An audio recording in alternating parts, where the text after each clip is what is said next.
suis Laurent Dugas, donc je suis propriétaire de l'élevage SARL LD Porcin. Sur l'élevage, il y a 6 salariés, 3 et moi qui s'occuperont de l'élevage porcin. Donc le 420 truies en sélection multiplication M3 Large White pour le groupe Choice Génétique.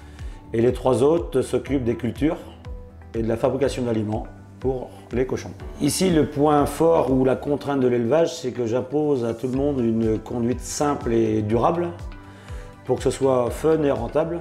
Car chez nous, s'il en manque un des deux, eh ben, ça s'essouffle. Et donc, malgré tout, les résultats continuent de progresser dans cette ambiance fun et rentable à LD Porcin.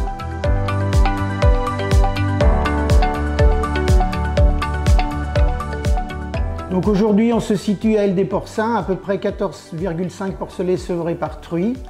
Donc ce qu'on constate, c'est que la truie M3 Large White de chez Choice est plutôt une truie calme, qui a d'énormes capacités à amener ses porcelets, puisqu'aujourd'hui on constate que régulièrement on a des truies qui nous amènent 15, voire des fois 16 jusqu'au sevrage, sans artifice, sans machine à lait, sans truie adoptive, avec une très bonne qualité de porcelet au sevrage et des poids satisfaisants. Seulement 2 truies maximum sont fouillées sur la bande de 80 naissances, donc c'est un résultat parfait.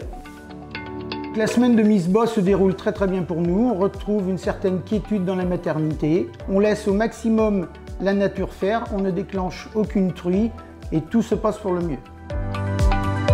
Les truies M3 Large White ont un excellent comportement vis-à-vis des porcelets, aucune agressivité. Et elles sont de très bonnes capacités laitières dues au nombre de tétines qui se situent minimum 16, voire jusqu'à 19 ou quelques exceptions à 20. La truie M3 Large White me surprend vraiment puisqu'elle a une énorme capacité laitière due à son beau potentiel en tétines. Les porcelets à la naissance sont très homogènes avec une bonne vigueur de départ et on constate un nombre très élevé de viables.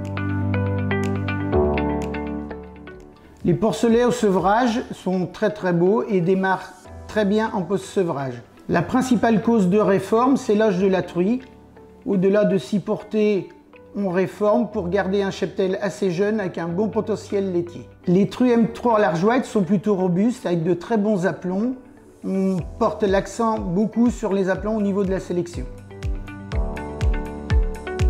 Chez nous, le sevrage a lieu le jeudi matin. Et donc aucune chaleur n'est détectée le week-end. La semaine des IA commence le lundi matin, détection, pour une fin d'assimilation le mercredi après-midi. Au niveau de l'alimentation des truies M3 Large White, on constate un excellent état corporel malgré un nombre de sevrés élevé sous la truie. Donc les perspectives d'avenir à LD Porcin resteront sur la même lignée pour objectif de sevrer tous les porcelets sous les mers en dépassant les 15 voire 16 porcelets au sevrage et dans une filière toujours à vocation sans antibiotiques à 0 jour et tout ça dans un côté acceptable pour les salariés de 8 h le matin à 18 h le soir. Et donc pour conclure, je pense que le meilleur reste à venir dans ce métier-là, passionnant.